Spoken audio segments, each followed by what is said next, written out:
Vaibhav Suryavanshi and Sri Lanka ప్లేయర్కి జరిగిన గొడవ ఏంటి, ఇది ఎలా మొదలైందనే తెలుసుకుందామండి. అందరికి తెలిసిన విషయమే, శ్రీలంక ఓడి సిరీస్ అనేది ప్రజెంట్ జరుగుతూ ఉంది. ఆల్రెడీ టాస్ ఓడిపోయింది ఇండియా. బ్యాటింగ్తో స్టార్ట్ చేసింది. 265 ఆల్అవుట్ మొత్తం. శ్రీలంక బ్యాటింగ్ స్టార్ట్ చేసింది. వాళ్ళు కూడా 9 వికెట్లకు గాను 265 పరుగులు ముగించారు. ఇద్దరు కూడా టై అయ్యారు. సో రిజల్ట్ అనేది తేలడానికి సూపర్ ఓవర్ అనేది పెట్టారనమాట. సో 6 బాళ్లలో 16 రన్లు చేశారు శ్రీలంక వాళ్ళు బ్యాటింగ్కి దిగిన తర్వాత. సో నెక్స్ట్ చాయిస్ వచ్చేసి మన ఇండియాకి వైభవ్ సూర్యవంశీ అండ్ సూర్యాంశ్ ఇద్దరు బ్యాట్స్మెన్స్ అయితే దిగారు.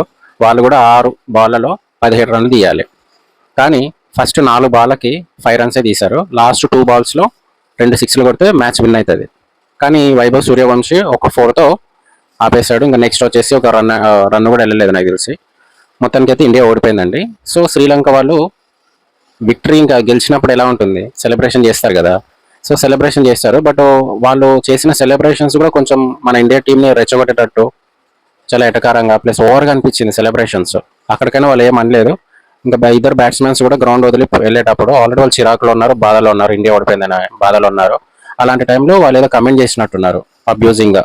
అంటే తిలక్ వర్మ ఏమంటున్నాడంటే, మ్యాచ్ ఎప్పుడైతే మనకు 1 సైడ్ అనేది అయ్యిందో అప్పటి నుంచి కూడా వీళ్ళు అబ్యూజింగ్గా తిట్టడము, కమెంట్ చేయడం కూడా వాళ్ళు చేశారు. సో వైభవ్ సూర్యవంశీ అతన్ని నెట్టడంలో తప్పేం లేదు, అతను కరెక్ట్గానే రెస్పాండ్ అయ్యాడని చెప్పేసి సపోర్ట్ చేస్తున్నాడు. సో ఈ గొడవ అనేది, సూర్యవంశీ బిహేవియర్ అనేది కరెక్టేనా కాదా మీరు కమెంట్ చేయండి.